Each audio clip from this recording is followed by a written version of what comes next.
الحمد لله رب العالمين، والصلاة والسلام على سيد المرسلين وعلى آله وصحبه أجمعين.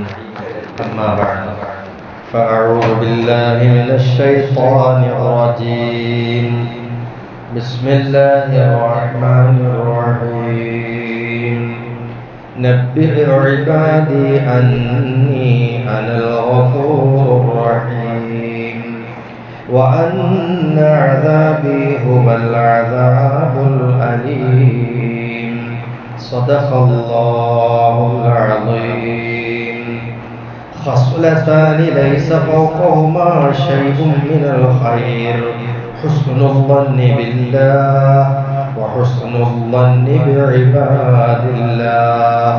وخصلتان ليس فوقهما شيء من الشر: سوء الظن بالله وسوء الظن بعباد الله. صدق نبينا رسول الله.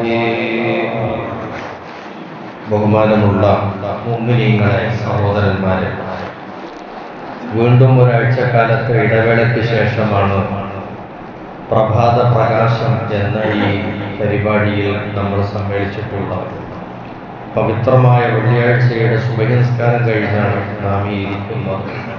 അല്ലാഹു നമുക്കെല്ലാവർക്കും ഖൈറ് ബറക്കത്തുകൾ ചൊരിഞ്ഞ് നൽകട്ടെ. നമ്മുടെ എല്ലാ കാര്യങ്ങളിലും നമുക്ക് അഭിമാനവും വിജയവും അല്ലാഹു പ്രദാനം ചെയ്യട്ടെ. നാശകാരികളായ സ്വഭാവ ദൂഷ്യങ്ങളെക്കുറിച്ച് അബ്ദുല്ലാഹിൽ ഹദ്ദാദ് തങ്ങൾ ഉണർത്തി വന്ന കൂട്ടത്തിൽ പ്രത്യേകം നമ്മളെ ഓർമ്മപ്പെടുത്തിയ ഒരു വിഷയമാണ് കഠിന ഹൃദയം.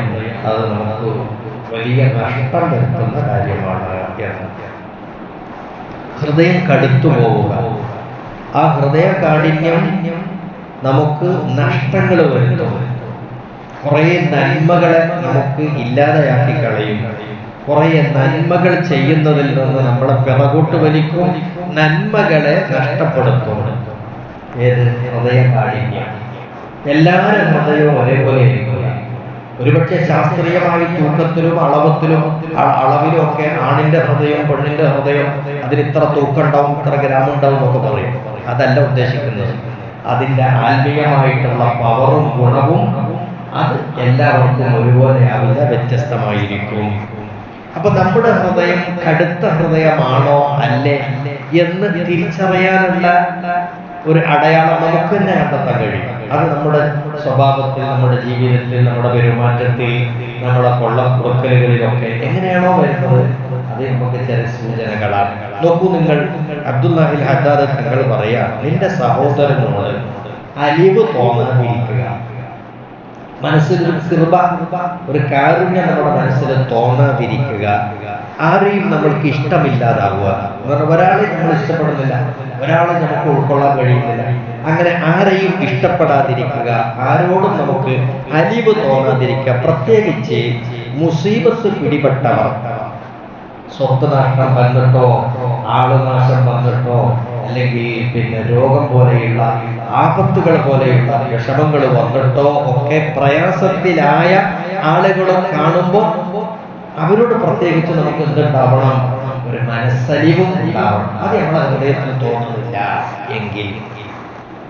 അതുപോലെ പരീക്ഷിക്കപ്പെടുന്ന ആളുകൾ, ചില ആളുകൾ ഉണ്ടാവും, എങ്ങനെ പോയാലും അയാളുടെ ജീവിതം നരകതുല്യമാവുക. ഒരു ഇലക്കും കരകയറാൻ അയാൾക്ക് കഴിയുന്നത്. എന്തൊക്കെയോ ചെയ്തു നോക്കുന്നുണ്ട്, ഏതൊക്കെയോ ജോലിയിൽ ഏർപ്പെടുന്നുണ്ട്, ഒന്നും ക്ലച്ച് ആവുന്നില്ല. അങ്ങനെ അയാൾ എപ്പോഴും ടെൻഷൻ ടെൻഷൻ ടെൻഷൻ ഇങ്ങനെ കഴിയുന്ന ആളുകളുണ്ടാവും. ചില ആളുകൾക്ക് മക്കളെ കൊണ്ടുള്ള പരീക്ഷണം ഉണ്ടാവും, ചില ആളുകൾക്ക് സ്വത്ത് സംബന്ധമായ പരീക്ഷണങ്ങൾ ഉണ്ടാവും. ഇങ്ങനെ ജീവിതത്തിൽ ഇടുക്കവും പ്രയാസവും മുസീബത്തും പരീക്ഷണവും ഒക്കെ ആയിട്ട് കഴിയുന്ന ആളുകളുണ്ടാവും. അതുപോലെ നമ്മുടെ കൂട്ടത്തിൽ ദുർബലരായ ആളുകളുണ്ടാവും, ശേഷി കുറഞ്ഞ ആളുകള്, സാധു മിസ്കീന്മാരുണ്ടാവും, അതുപോലെ യതീമക്കളുണ്ടാവും, ഭർത്താവ് മരിച്ചുപോയ വിധവകൾ ഉണ്ടാവും. അങ്ങനെ അത്തരം പ്രയാസങ്ങൾ ജീവിതത്തിൽ അനുഭവിക്കുന്ന ആളുകളെ കുറിച്ച് അറിയുമ്പോൾ, കേൾക്കുമ്പോൾ, അവരെ കാണുമ്പോൾ നമ്മുടെ മനസ്സിലൊരു അയ്യഭാവം എന്ന് മലയാളത്തിൽ പറയുന്ന കാര്യം, അയ്യോ വല്ലാത്തൊരു കഷ്ടമായിപ്പോയി, അയാൾക്ക് നന്മ വരണമായിരുന്നു, അയാൾക്ക് ഗുണം കിട്ടണമായിരുന്നു, അയാളുടെ കഷ്ടപ്പാടിൽ നിന്ന് കരകയറണമായിരുന്നു എന്ന നമ്മുടെ മനസ്സ് പറയുന്നുണ്ടെങ്കിൽ അതാണ് മനസ്സലിവ്, കാരുണ്യം, കൃപ എന്ന് പറയുന്നത്. അതേസമയത്ത് അതൊന്നും നമ്മളെ കൽബിൽ തോന്നുന്നില്ല. ഓർക്ക് അങ്ങനെ തന്നെ വരണം, ഓർ അങ്ങനെ തന്നെ ആവണം. ഇങ്ങനെ ഇടുങ്ങിയ ചിന്തയാണ് നമ്മുടെ മനസ്സിൽ വരുന്നതെങ്കിൽ അത് നമ്മുടെ ഹൃദയം കടുത്ത ഹൃദയമാണ് എന്നതിന്റെ അടയാളമാണ് എന്ന് അബ്ദുല്ലാഹി ഹദ്ദാദ് തങ്ങൾ പറയാം. അള്ളാന്റെ ദൂതൻ പറഞ്ഞു സ്വല്ലല്ലാഹു അലൈഹി വസല്ലം, റഹമൂ മൻ ഫിൽ അർദ്, ഭൂമിയിലുള്ളവർക്ക് നിങ്ങൾ കരുണ ചെയ്യുക. യർഹമുക്കും മൻ ഫിസ് സമാ, ആകാശത്തിന്റെ അധിപനായ അല്ലാഹു നിങ്ങൾക്കും റഹ്മത്ത് ചെയ്യും, കരുണ ചെയ്യും. അപ്പൊ നമ്മൾ മറ്റുള്ളവരോട് മനസ്സലിവും ദയയും കൃപയും കാണിക്കുമ്പോഴാണ് അള്ളാഹു നമ്മളോട് ദയയും കൃപയും കാണിക്കുക.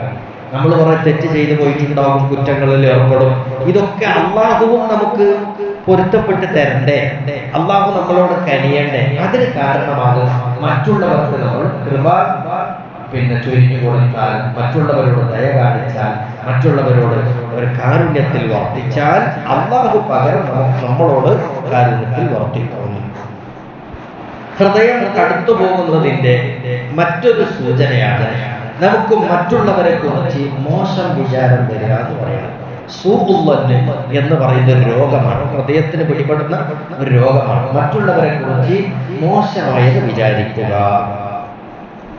മറ്റുള്ളവരുടെ വാക്കുകൾ, അവരുടെ പ്രവർത്തനങ്ങൾ, ഇവക്കൊക്കെ അവരുദ്ദേശിക്കാത്ത അർത്ഥങ്ങൾ നമ്മൾ അതിനെന്ത് ചെയ്യുക, കൽപ്പിക്കുക.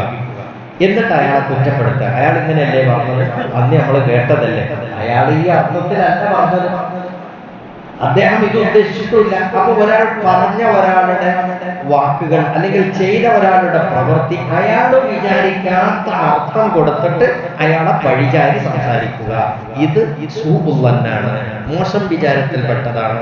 ഇത് നമ്മുടെ ഹൃദയത്തിന്റെ രോഗമാണ്. അതുപോലെ ചില ആളുകളുടെ വാക്കുകൾക്ക് ദ്വയാർത്ഥങ്ങൾ ഉണ്ടാവും, രണ്ടർത്ഥം, അതിനും സാധ്യതയുണ്ട്, ഇതിനും സാധ്യതയുണ്ട്. പക്ഷെ അയാൾ ആ വാക്ക് സംസാരിച്ചു വരുന്നതിന്റെ ഇടയിൽ ഉപയോഗിച്ചതോ ദുഷിച്ച അർത്ഥം ഉദ്ദേശിച്ചിട്ടല്ല, നല്ല അർത്ഥം വിചാരിച്ചിട്ട് പറഞ്ഞതാണ്.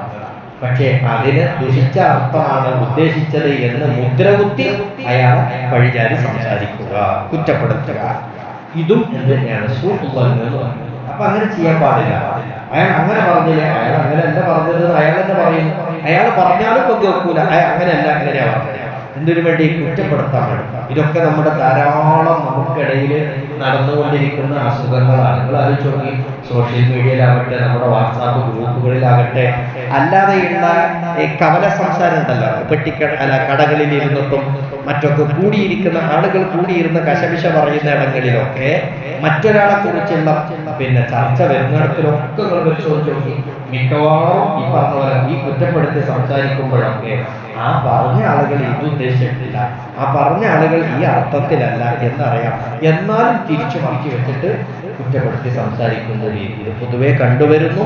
സോഷ്യൽ മീഡിയ വ്യാപിച്ചപ്പോൾ കൂടുതലായിട്ട് കണ്ടുവരുന്നു. ഇതൊരിക്കലും നമ്മൾ ചെയ്യരുത് എന്നാണ് അബ്ദുല്ലാഹി ഹദ്ദാദ് തങ്ങൾ പറയുന്നത്. ആരെങ്കിലും ഒരാളെന്തെങ്കിലും അത് അയാൾ എന്താണ് അയാൾ ഉദ്ദേശിച്ചത് നമുക്കറിയില്ല, അയാളോട് തന്നെ ചോദിക്കാം എന്ന് വെച്ചിട്ട് ആ സംസാരത്തിന് ചർച്ചയ്ക്ക് നമ്മൾ സ്റ്റോപ്പ് ചെയ്യണം. എന്നിട്ട് അയാൾ പറഞ്ഞതും അതിനെ സംബന്ധിച്ച് വിശദീകരിക്കുന്നുണ്ട്, അതിൽ നമ്മൾ നിൽക്കണം, അപ്പുറത്തേക്ക് നമ്മൾ പോകരുത്. ഇത് നമ്മുടെ ഹൃദയത്തിന്റെ രോഗമാണ് അറിയിക്കുന്നത് എന്ന് അബ്ദുല്ലാഹി ഹദ്ദാദ് തങ്ങൾ പറയാം. നോക്കൂ നിങ്ങൾ, അള്ളാഹുവിന്റെ ദൂതരുടെ ഹദീസ് ഞാൻ ഓതിക്കേൾപ്പിച്ചു. രണ്ട് കാര്യങ്ങൾ, ആ രണ്ട് കാര്യങ്ങളെക്കാളും മീതെ ഒരു നന്മ വേറെ പറയാനില്ല എന്ന് പറഞ്ഞാൽ ഏറ്റവും ടോപ്പിലെത്തിയിരിക്കുന്ന നന്മകളായിട്ടുള്ള രണ്ട് കാര്യങ്ങൾ. ഒന്നെന്താണെന്നറിയോ, അള്ളാനെ പറ്റി നല്ലത് വിചാരിക്കുക. രണ്ട്, അള്ളാന്റെ അടിമകളെ കുറിച്ച് നല്ലത് വിചാരിക്കുക. ഇത് രണ്ടുമാണ് ഏറ്റവും വലിയ നന്മ. ഇതിന്റെ മീതെ വേറെ നന്മ വെക്കാനുണ്ട് എന്ന് പറയാൻ പറ്റില്ല, അതിന്റെ മീതെ വേറെ നന്മല്ല. അത്രയും ടോപ്പ് ലെവലിലെത്തിയ നന്മയാണ്. ഇതിന്റെ ഒന്ന് അള്ളാനെ പറ്റി നല്ലത് വിചാരിക്കുക, മറ്റൊന്ന് അള്ളാന്റെ അടിമകളെ കുറിച്ച്, അള്ളാന്റെ ദാസന്മാരെ കുറിച്ച് നല്ലത് വിചാരിക്കുക.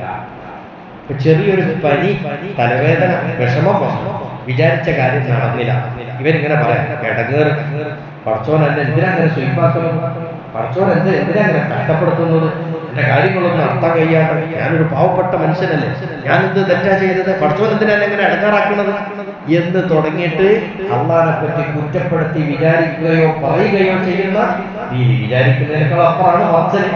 ഏതോ ആകട്ടെ ഇതുവരെ ഉണ്ടാകുന്നത്. ഉരുൾപൊട്ടലുണ്ടായി വയനാട്ടിൽ. അപ്പൊ ചില ആളുകൾ എന്ന് പറഞ്ഞു പടച്ചോനെ കുറ്റപ്പെടുത്തി പറയാം, അള്ളാഹു ഉണ്ടെങ്കിൽ അങ്ങനെ സംഭവിക്കുമോ? അള്ളാഹിനെ പറ്റി നല്ലത് വിചാരിക്കുന്നതിന് പകരം മോശം വിചാരിക്കുക എന്നുള്ളതാണ് ഏറ്റവും മോശപ്പെട്ട സംഗതി. അപ്പൊ അള്ളാഹിനെ നല്ലത് വിചാരിക്കുക, അതുപോലെ അള്ളാഹിന്റെ പടപ്പുകൾ, അള്ളാഹിന്റെ ദാസന്മാർ, അവരെ കുറിച്ച് നല്ലത് വിചാരിക്കുക. അതോളം വലിയ നന്മ വേറെയില്ല. അതേപോലെ രണ്ട് കാര്യങ്ങൾ അതിന്റെ മീതെ ഷർറായിട്ട്, കുഴപ്പമായിട്ട്, മോശമായിട്ട് വേറെ പറയാനില്ല. അപ്പൊ ഏറ്റവും മോശപ്പെട്ട ഒരു കാര്യം, ഏറ്റവും മോശപ്പെട്ട രണ്ട് കാര്യം എന്താ? സൂഉൽ-ളന്നിബില്ല. നേരത്തെ പറഞ്ഞതിന്റെ ഓപ്പോസിറ്റ്, അള്ളാഹിനെ പറ്റി മോശം വിചാരിക്കുക. വസൂഉൽ-ളന്നിബിഇബാദില്ല, അള്ളാഹിന്റെ ദാസന്മാരെ കുറിച്ച് മോശം വിചാരിക്കുക. ഇത് രണ്ടുമാണ് ഏറ്റവും മോശം. ഏറ്റവും നല്ലത് ഈ രണ്ട് വിഭാഗത്തെ, രണ്ട് പാർട്ടിനെ നന്നായി വിചാരിക്കുക. ഏറ്റവും മോശം ഈ രണ്ടിനെയും മോശമായിട്ട് നമ്മൾ കാണുക എന്നുള്ളതാണ്. അപ്പൊ നമ്മൾ എന്ത് ചെയ്യണം? മനസ്സ് നന്നാക്കണം. നമ്മുടെ ഹൃദയത്തിൽ കുറച്ച് നല്ല സ്വഭാവങ്ങൾ കടന്നുകൂടണം, മാറ്റമുണ്ടാകണം. അള്ളാഹിനെ പറ്റി പറയുമ്പോൾ ഇന്ന് ഓതി കേൾപ്പിച്ച ആയത്ത് സൂറത്തുൽ ഹിജ്റിന്റെ സൂറത്ത് 49-50 ആയത്തുകളാണ് കേൾപ്പിച്ചത്. അല്ലാഹു തആല അവന്റെ ഹബീബായ മുത്തനബി സല്ലല്ലാഹു അലൈഹി വസല്ലം തങ്ങളോടായി അഭിസംബോധന ചെയ്യാണ്. നബി ഇബാദി അന്നി അനൽ ഗഫൂറുർ റഹീം. ഓ നബിയെ, എന്റെ ദാസന്മാരെ അങ്ങ് വിവരമറിയിക്കണം. അന്നി അനൽ ഗഫൂറുർ റഹീം, ഞാൻ ധാരാളം പാപം പുറത്തു കൊടുക്കുന്നവനും ധാരാളം കൃപ ചെയ്യുന്നവനുമാണ് എന്ന് തങ്ങളെ എന്റെ ദാസന്മാർക്ക് വിവരം കൊടുക്കണം നബിയെ. ആ ഒരു വാക്ക് മാത്രമല്ല, ഞാനെങ്ങാനും ഒരാളെ ശിക്ഷിക്കുകയാണെങ്കിൽ എന്റെ ശിക്ഷയാണെങ്കിലോ അത് വേദനാജനകമായ ശിക്ഷയാണ് എന്നും അറിയിക്കണേ നബിയേ. ആദ്യം പറഞ്ഞ അള്ളാഹിന്റെ കാരുണ്യത്തെ കുറിച്ചാണ്. അള്ളാഹു ധാരാളം പാപം പുറത്തും ധാരാളം കരുണയും ചെയ്യും. അതാണ് അള്ളാഹു. ആ കാരുണ്യത്തിലും പാപമോചനത്തിലും നമുക്ക് പ്രതീക്ഷ ഉണ്ടാകണം. പിന്നെ ഭയം വേണം. എന്തെങ്കിലും തെറ്റ് ചെയ്താൽ പടച്ചോൻ ശിക്ഷിച്ചറിയൂലേ, അള്ളാഹിന്റെ ശിക്ഷ കടുപ്പുള്ളതാണ് എന്നൊരു ബോധവും നമുക്കുണ്ടാവണം. ഇതെന്തിനാണ്? നന്നാവാൻ വേണ്ടിയിട്ടാണ്. അപ്പൊ ഈ ഒരു നല്ല വിചാരത്തിന് വേണ്ടിയിട്ടാണ് ഉപദേശിക്കാൻ അള്ളാഹുവിന്റെ തിരുദൂതരോട് അള്ളാഹു കൽപ്പിച്ചിട്ടുള്ളത്. നമ്മുടെ മനസ്സിൽ ഇത്തരം ദുഷിച്ച ചിന്തകളോ വേലകളോ ഒക്കെ ഉണ്ടോ എന്ന് നമ്മൾ തന്നെ ആത്മപരിശോധന നടത്തുകയും തകരാറുണ്ടെങ്കിൽ അതിൽ നമ്മൾ മാറ്റാനും ഒക്കെ ഈ ക്ലാസ്സും ഈ വഴലുകളും ഒക്കെ നമുക്ക് ഉപകാരപ്പെടുകയും ചെയ്യണം. ഉപകാരപ്പെടട്ടെ. അള്ളാഹുവേ, നീ ഞങ്ങളെ നന്നാക്കി തരണം റഹ്മാനെ. ഞങ്ങളുടെ സ്വഭാവങ്ങൾ നന്നാക്കി തരണം റഹ്മാനെ. ഞങ്ങളുടെ വാക്ക്, പ്രവൃത്തി, പെരുമാറ്റങ്ങളൊക്കെയും നന്നാക്കി തരണം റഹ്മാൻ. ഞങ്ങളുടെ ഖൽബ്, ഹൃദയം കൃപയുള്ള ഖൽബാക്കണം അല്ലാഹുവേ. ഹക്കുകളൊക്കെയും കിട്ടുന്ന വിധത്തിലുള്ള ഞങ്ങളുടെ മനസ്സും ശരീരവും ആ രൂപത്തിൽ നീ പരുവപ്പെടുത്തി തരണം റഹ്മാനെ. ദുനിയാവും ആഖിറവും വിജയിപ്പിക്കണേ അല്ലാഹ്. വആഖിറു ദഅ്വാനാ അനിൽ ഹംദുലില്ലാഹി റബ്ബിൽ ആലമീൻ.